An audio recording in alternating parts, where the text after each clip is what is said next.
자, 이번 시간에 여러분들과 쿨롱의 법칙의 응용 문제에 대해서 한번 생각을 해볼 거예요. 물론 이거는 쿨롱의 법칙을 바탕으로 이 문제를 지금 풀어야 돼요. 자, 그래서 먼저 문제 조건부터 먼저 설명을 해줄게요. 문제 조건은 뭐냐면 이렇게 질량이 m이고 전하가 q인 이런 어떤 작은 구가 실에 이렇게 매달려 있대요. 근데 이 실은 물론 이상적인 실이에요. 그래서 여기 두 물체가 서로 trọng力에 의해서 밀려서 힘의 평형 상태에 있는 구조예요. 근데 각도는 2세타라고 이렇게 지금 써있고 두 물체는 trọng力에 의해서 x만큼 이렇게 거리가 떨어져 있대요. 바로 이런 경우에 우리는 어떤 걸 구해볼 거냐면 전기력을 한번 구해보고 그리고 두 물체 사이에 떨어진 거리 x를 한번 구해보고 그리고 구의 전하량 q가 어떻게 되나 하는 거를 한번 구해볼 거예요.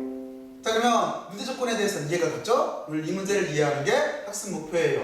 이 문제를 풀려면 여러분들은 쿨롱의 법칙을 잘 이해를 하고 있어야 돼요. 그러면 다시 전 시간에 여러분들하고 같이 공부했던 쿨롱의 법칙에 대해서 간단하게 요약만 해볼게요. 쿨롱의 법칙이라고 하는 자체는 여러분들이 만일력 법칙과 비교를 해서 생각하면 이해하기가 쉬워요. 자, 그러면 지금부터 제가 요약만 해볼게요. 일단은 두 전하 사이의 관계인데 그런데 쿨롱의 법칙에서 말하는 힘이라고 하는 자체는 여기 전기력이 쿨롱의 법칙인 거잖아요. 전기력이라고 하는 자체는 지금 어떻게 되어 있는 거냐면 거리의 제곱에 반비례하게 되어 있어요. 그리고 또 하나 여기 전기력이라고 하는 자체는 어떻게 되어 있는 거냐면 전하량 사이의 곱에 비례하게 이렇게 되어 있어요. 그렇죠? 그러면 이걸 그대로 쓰게 되면은 우리가 알고 있는 쿨롱의 법칙이 돼요. 그러면 쿨롱의 법칙이라고 하는 자체는 이렇게 되겠지? 두 전하가 있을 때 두 전하의 전하량 사이에 곱에 이렇게 비례를 하고 지금 제가 이걸 절대값기호를 이렇게 붙이는 거는 전하가 여러분들도 잘 알고 있지만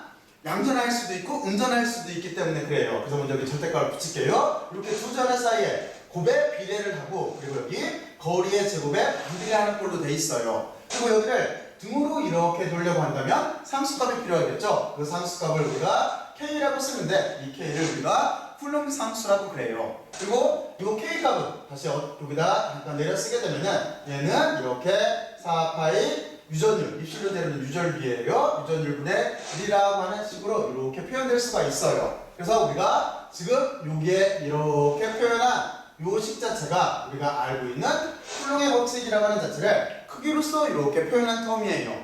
자, 그러면 먼저 여러분들이 쿨롱의 법칙을 한번 직관적으로 다시 이해를 해봐요. 쿨롱의 법칙은 다시 말하지만 꼭 여러분들이 만일력 법칙과 비교를 해봐야 돼요. 단지 차이점이 있다고 한다면 여기에는 인력과 총력이 있을 수가 있어요. 하지만 만일력 법칙에서는 중력에서는 인력밖에 없는 거죠. 그렇죠? 그 차이점이 있어요. 그리고 상대적으로 크기가 전기력 자체가 엄청나게 더 커요. 중력에 비해서. 자, 그러면 여러분들은 쿨롱의 법칙을 잘 이해를 했을 거라고 생각을 하고 자, 이제 저거를 여기에다가 한번 응용을 해보죠. 자, 그러면 여기에서 먼저 전기력을 한번 구해볼게요. 지금과 같은 경우에 전기력을 구하려고 한다면 여러분들은 먼저 뭐부터 해야 될까요? 그렇지? 둘 중에 어떤 입자를 가지고 생각을 해도 상관이 없어요. 저는 그냥 왼쪽에 있는 걸 가지고 생각을 할게요. 여기 작은 구에 미치는 힘을 먼저 분석을 해봐야 되는 거잖아요. 그래서 여기서 그림을 이렇게 따올게요. 따오게 되면은 얘는 이런 식으로 돼 있죠? 힘을 분해하려고 하는 거예요. 여기는 대전구를 여기다가 이렇게 그리고 끈을 이렇게 그리게 되면은 여러분들은 여기에서 이렇게 해서 세타각이 이렇게 반일 테니까 세타로 된다는 걸 이렇게 알 수가 있을 거예요. 그러면 여러분들이 역학 시간에 배웠던 것처럼 여기 힘을 분해를 한번 해볼까요? 그러면 이건 이렇게 될 수밖에 없겠지? 힘을 분해를 하려면 여러분들은 먼저 이렇게 좌표를 잡아줘야 되고 그리고 여기는 대전체의 작은 구를 그냥 입자라고 생각을 할게요. 그리고 얘의 질량은 지금 m이에요.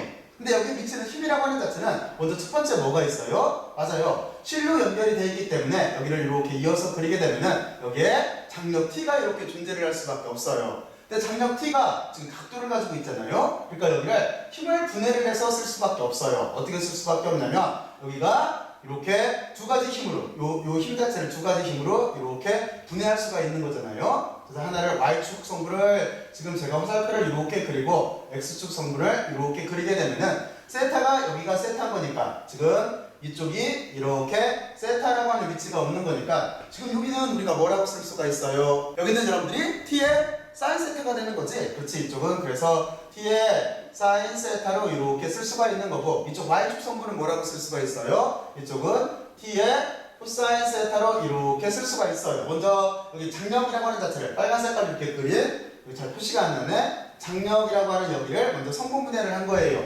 근데 또 하나가 있지. 물체가 어차피 질량을 가지고 있기 때문에 우리는 항상 뭐가 존재를 해요? 아래쪽으로 이렇게 중력이 작동을 할 거예요. 그리고 지금 같은 경우에 두 물체가 충력으로 밀리기 때문에 이쪽에서 왼쪽으로 이렇게 전기력 자체가 이렇게 있는 모양이 될 거예요. 이게 지금 우리가 지금 이 현상 자체를 우리가 1학기 때 뉴턴 법칙에서 배웠듯이 이렇게 자유물체 그림을 그린 거예요. 자, 그러면 우리는 그대로 기후 처리를 하면 되는 거잖아요. 자, 그러면 여기를 잠깐 봐요. 그러면 먼저 알짜 힘을 X축에 대한 알짜 힘부터 이렇게 써볼게요. 그러면 지금 1번을 푸는 거예요. 1번. 그러면 X축에 있는 알짜 힘은 뭐 있어요? 여기서 보면은 T에 사인 세타가 있는 거죠. 그래서 얘는 지금 플러스 방향인 거죠. 그렇지? 그러니까 여기는 우리가 어떻게 쓸 수가 있냐면 여기는 T에 사인 세타라고 이렇게 써줄 수가 있는 거고, 그리고 또 하나 이게 있네요. 근데 저 전기력이라고 하는 자체는 지금 반대 방향이니까 마이너스를 붙이면 되는 거고, 지금 힘의 필요 상태에 있기 때문에 얘는 이렇게 0이라고 써주면 될 거예요.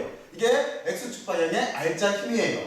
여기까지 다들 이해 맞죠? 자, 그러면 여러분들은 여기까지 이렇게 이해를 했을 거라고 생각을 하고, 두 번째 여기에다가 Y축 방향을 이렇게 쓰게 되면은 얘는 이렇게 될 수밖에 없는 거죠. Y축 방향은 여러분들 여기가 세타면은 이렇게 해서 이쪽도 다시 억가구스 세타할 거잖아요. 그러면 이쪽은 지금 T의 코사인 세타인 거니까 위쪽으로 올라가는 방향을 저희가 플러스로 잡을게요. 그러면 T에 여기가 코사인 세타가 이렇게 될 테고, 그리고 중력은 아래쪽으로 내려가고 있어요. 그러니까 여기는 마이너스 mg가 될 테고, 이 둘 사이도 평형 상태에 있기 때문에 여기를 0이라고 이렇게 쓰면 될 거예요. 자, 그러면 여러분들은 여기에서 이제 어떻게 정리를 하면 되는 거냐면, 우리가 지금 구하려고 하는 자체는 전기력이에요. 그러면 여기를 보통 코사인하고 사인하고 나오게 되면 탄젠트로 정리를 하면 되는 거잖아요. 대신 여기 마이너스가 붙은 거를 왼쪽으로 넘길게요. 왼쪽으로 넘겨놓고 나서 여기를 탄젠트로 정리를 하게 되면은 얘는 이런 식꼴이 될 거예요. 여기를 만약에 둘 사이를 이쪽으로 넘겨놓고 나서 나눠주게 되면은 얘는 이런 꼴이 되겠죠. T의 사인 세타 이꼴 이쪽은 FE가 있는 거고, 이쪽은 T의 코사인 세타 이꼴 여기는 mg가 있는 거고, 만약에 이 둘 사이를 이렇게 우리가 나누게 되면은 TT는 약분되고 이 코사인분의 사인이라고 하는 자체는 우리가 탄젠트로 쓸 수가 있는 거잖아요. 그러니까 여기는 탄젠트 이렇게 세타로 표현할 수가 있는 거고, 이쪽은 이렇게 중력이 있네, 그리고 여기에 전기력 자체가 있는 텀으로 이렇게 쓸 수가 있어요. 그러면 우리가 구하려고 하는 게 뭐였었어요? 전기력이 있었죠? 그러니까 그리고 우리가 구하려고 하면 여기 있는 전기력이라고 하는 자체는 지금 이쪽으로 이항을 하게 되면은 얘는 mg 탄젠트 세타 꼴로 이렇게 쓸 수가 있어요. 이게 우리가 구하려고 하는 전기력이에요. 자, 그러면 드디어 저쪽에 있는 지금 이 실험 모델일 때 전기력 자체를 구했네요. 자, 그러면 이제 두 번째는 뭐를 구할 거냐면 거리를 한번 구해 볼 거예요. 그러면 x라고 여기 물음표만 칠게요. 거리라고 하는 자체는 여러분들이 어떻게 구하면 될까요?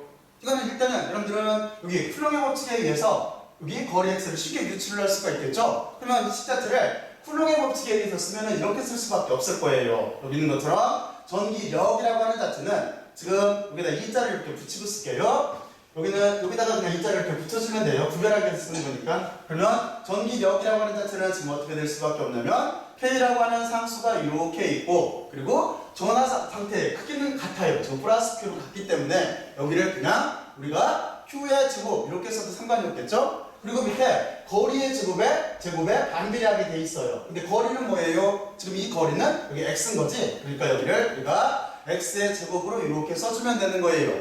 간단하죠? 자, 그리고 이 자체가 뭐하고 같아야 돼요? 지금 같은 경우에, 그렇지? 이게 방금 전에 구한 요식하고 이렇게 같다라고 놓으면 돼요. 얘가 mg의 탄젠트 세타라고 이렇게 같다라고 놓으면은 우리가 지금 조실험 조건대에서 뭐를 구할 수 있냐면 거리 x를 구할 수가 있어요. 그러면 이거를 정리하면 되겠네요. 정리는 어떻게 돼요? 만약에 x의 제곱으로 이렇게 놓게 되면은 여러분들은 여기에 있는 쿨롱 상수와 k 제곱을 여기 mg 탄젠트 세타로 나눠주면 되겠죠? 그러니까 이 식 자체는 이렇게 되겠네. 여기 k라고 하는 쿨롱 상수와 전하량의 제곱이라고 하는 자체를 지금 보면은 mg 탄젠트 세타로 이렇게 나눠주면 될 거예요.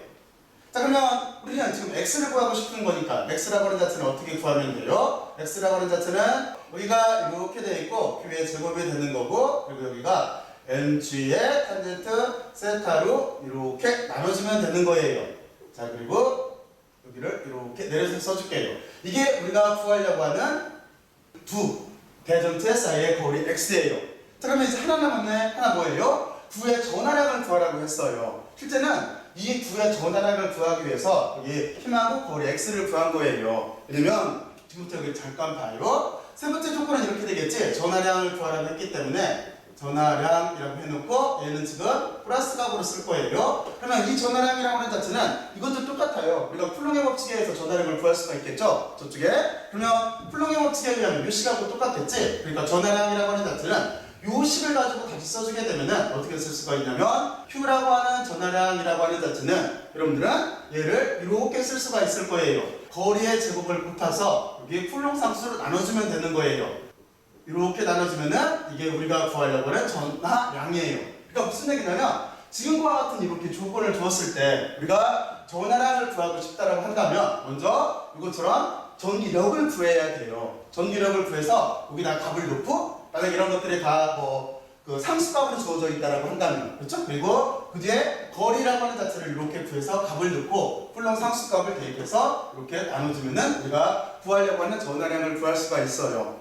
자, 그러면 여러분들은 여기까지 잘 이해를 했을 거예요. 부터 간단하게 한번 정리만 해볼게요. 무슨 얘기냐면 지금 우리는 실에 두 전하가 같은 양으로 대전되어 있는 두 전하가 매달려 있는 경우를 생각을 했어요. 그러면 틀림없이 이렇게 되겠지. 두 전하는 지금 전하량이 같고 그리고 부호도 같기 때문에冲력에 의해서 이렇게 밀릴 거예요. 그래서 힘의 평형 상태에 있는 경우에요. 이 경우에 우리는 전기력, 거리 그리고 전하량을 구하고 싶은 거예요. 그러면 먼저 뭐부터 시작을 해야 되는 거냐면 얘처럼 쿨롱의 법칙부터 시작을 해야 돼요. 쿨롱의 법칙은 만일력 법칙과 비교를 해보면 아주 간단해요. 제일 중요한 건 거리의 제곱에 반비례를 해요. 그리고 전하량에 곱에 비례하게 돼 있어요. K는 상수예요. 이 식을 이용해서 우리가 이것처럼 전하량을 구할 거예요. 전하량을 구하려고 하는데 미지수가 두 개가 있는 거예요. 하나는 뭐냐면 전기력이라고 하는 자체가 뭔지를 모르고 지금 여기 거리가 얼마나 떨어져 있는지를 모르는 경우예요. 바로 그렇기 때문에 먼저 여러분들은 뉴턴 역학 법칙, 쉽게 말해서 자유물체 그림을 그려서 이것처럼 힘을 찾아냈어요. 자유물체 그림이라고 하는 자체는 아주 간단해요. 얘가 질량체이기 때문에 아래쪽으로 중력이 작동을 할 거예요. 그리고 또 하나 이쪽으로 이렇게 장력이 작동을 할 건데 장력이 세타라고 하는 각도를 이루고 있기 때문에 우리는 이것처럼 X축과 Y축으로 성분분해를 한 거예요. 그래서 X축은 D 사인 세타가 나왔고 Y축으로는 장력에다가 코사인 세타만큼 값이 줄어들었겠지. 이렇게 된 값으로 분해를 한 거예요. 성분분해를 한 거예요. 그리고 실제는 이 두 자체가 밀리고 있기 때문에 이쪽으로 이렇게 전기력이 작동을 하고 있을 거예요. 이 조건이에요. 이거를 우리가 X축 성분, Y축 성분으로 이렇게 쓴 거예요. 그리고 방향은 왼쪽에서 오른쪽으로 진행하고 아래쪽에서 위쪽으로 진행하는 쪽을 플러스로 잡았어요. 반대의 경우를 마이너스로 잡았어요. 그리고 지금 힘의 평형 상태에 있기 때문에 이 사이의 관계는 0이어야 돼요. 이렇게 한 다음에 문제를 간단하게 하기 위해서 둘 사이를 나눠줬어요. 그러면 우리는 탄젠트 세타로 이렇게 정리를 할 수가 있어요. 그래서 우리가 구하려고 하는 전기력이라고 하는 자체가 mg 탄젠트 세타 꼴로 표현이 된다라고 하는 걸 알았어요. 그죠? 이렇게 구한 다음에 그 뒤에 우리는 또 하나를 알아야 되겠지? 여기에서 뭐냐면 거리라고 하는 값을 모르니까 그렇잖아요. 그래서 그 거리라고 하는 값 자체를 어떻게 구했냐면은 지금 이것처럼 쿨롱의 힘과 방금 구한 이 전기력 자체가 같다라고 해서 거리를 찾아냈어요. 거리는 이것처럼 표현이 되겠네. 그래서 우리는 대전된 작은 구, 이 구의 전해량도 이렇게 구할 수 있었던 거예요. 자, 그러면 논리를 잘 이해를 했죠? 여러분들 과학은 법칙을 바탕으로 현상에 적용을 해서 논리를 잘 이해하는 게 되게 중요해요. 여러분들이 여기까지 잘 이해를 했을 거라고 생각을 하고 이제 심화학습 문제를 한번 다뤄보죠. 만약에 제가 심화학습 문제를 이렇게 냈다고 한다면 어떻게 생각을 해야 될까요? 심화학습이라고 쓸게요. 주 구조를 조금만 바꿔볼게요. 만약에 이쪽에 두체구가 이렇게 줄에 매달려 있는데 이 두체구가 지금 여기를 이렇게 놓고 여기를 세타라고 놓을게요. 그리고 이쪽을 플러스 전하 Q라고 놓고 얘가 이쪽으로 이렇게 움직였다는 거는 여기 뭐가 있다는 소리예요? 맞아요. 이렇게 이쪽에 마이너스 Q를 놨다고 이렇게 생각을 할게요. 거리는 R이라고 이렇게 생각을 해볼게요. 만일 대전된 작은 구가 있어서 줄에 매달려 있는 플러스 Q가 이쪽으로 세타만큼 끌려온 거예요. 똑같은 논리예요. 이때 뭐를 구해보냐면 여러분들은 여기 각도 세타가 도대체 얼마인가 하는 거를 한번 이렇게 심화학습으로 구해보세요. 논리는 여기에서 구했던 방법하고 똑같아요. 그러면 여러분들도 이게 아크 탄젠트 꼴로 이렇게 값을 구할 수가 있을 거예요. 이쪽 논리하고 똑같아요. 같은 예예요. 자, 그러면 열심히들 들어서 고맙고 수고들 많이 했어요. 여러분들은 정말로 잘할 수가 있어요. 수고들 많이 했어요.